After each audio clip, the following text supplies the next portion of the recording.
আসছে। কি গো আমার দেখে মুখ ঘুরাই নিলা কেন? তোমার আমার সামনে আসান লাগবে না, তুমি যাও। কি বলো, একটা খুশির দিন, তুমি মা হইছো আমি বাবা হইছি। তুমি কিসের বাবা হইছো? তুমি যদি বাবা হইতে তাহলে তো আমার মতো তুমিও পাশের বেডে শুয়ে থাকতা।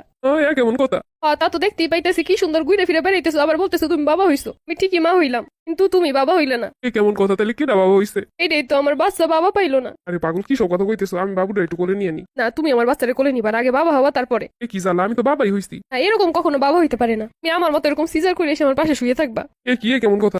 তাই তো, আমি যখন সিজার করে মা হইছি, তুমিও তো সিজার করে বাবা হবা। আরে বাপ হইতে সিজার করা লাগে না। ও, আমি কষ্ট করে বাচ্চা দুনিয়া আনবো আর তুমি বাবা হবা, তা হইব না। আরে ভাই, কেউই বাবা হয় না এরকম সিজার কইরা। আমি যখন সিজারের রুমে যাই তখন বলছিলাম যে আমার জামাই আমার সাথে আয় নাকি লেগা, সবাই আমার কইতেছিল যাইবো, ডাক্তার কইতেছিল আসবো, আপনি একটু শোন আসবো। আমার ঠিকই সিজার করলো, এই সুন্দর হাইসে খেয়ে ঘুরে ফিরে বেড়াইতেছে, আর আমি ব্যথায় কাতরাইতেছি। আরে ভাই, এরকমই তো মা হয়। আমি কি অস্বীকার করছি যে এরকম মা হয় না? কিন্তু তুমি যে বাবা হইছো, সে বাবা হওয়ার মতো তো কিছু করলে না, তার মানে তুমি তো বাবাই হও নাই। ওমর জ্বালা, কি নিয়ে পড়লাম? আমি আগে মনে করতাম তুমি মনে হয় এমনি বুঝো না ভালোবাসা কি, তাই আমার অবহেলা করো, কিন্তু তুমি তোমার ভালোই বাসো না, এমনকি আমার সন্তান রেও না। আরে ভাই, আমি কি করলাম? তুমি কিছু করো নাই, খালি বাবা হইতে পারো নাই। তাহলে কি আমি এখন যাই সিজার করে আসবো? সারা জীবন শুনে আসছি বাচ্চা অনেক সময় স্বামীরা পাশে থাকে স্ত্রীর। তুমি যদি সিজার করে আসতে এখন আমার পাশে থাকতা, তো তুমি সেটাও করলা না অন্য মতো। আসলে কি এরমের বাবা হইতে হয়? কিন্তু বউ আমার পেট কেটে সিজার করে কি বের করবো? বাবা বের করবো।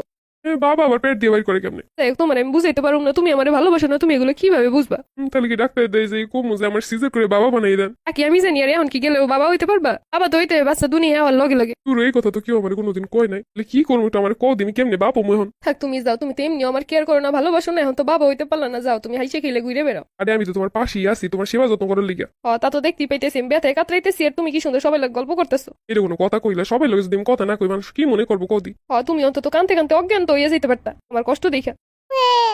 ওই যে বাচ্চা কাঁদতেছে, আমি একটু কোলে নেই। না, তুমি যাও, তোমার কোলে নেওয়ান লাগবো না। আমার প্রতি মায়া নাই, বাচ্চার প্রতি কি থাকবো আর? বাবা হইতে পারলে না হইলে থাকতো, কিন্তু তুমি তো তা হইতে পারলে না। আচ্ছা, আমি যদি এখন তোমার পাশের বেডে শুয়ে থাকি তাহলে তো একটু হইতে পারো। দেহ শুয়ে থেকে ডাক্তাররা কি কয় বাবা হইতে পারো কি পারো না, তা আমার মনে হয় না যে এখন শুয়ে থাকলে পারবা, সে শুরু থেকে শুয়ে থাকানো উচিত ছিল। শোনো, শুধু মুখে বললি বাবা হন যায় না, বাবা হইতে যোগ্যতা লাগে। তুমি কি কইরা বুঝবা বউরে ভালোবাসে যে সে সন্তানরেও ভালোবাসে, আর যে বউরে ভালোবাসে না সে সন্তানরেও ভালোবাসে না।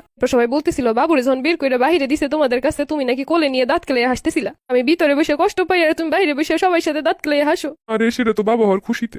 তুমি চুপ থাকো, তুমি তো বাবা হইতে পারলে না, এমনি এমনি কি বাবা হন যায়?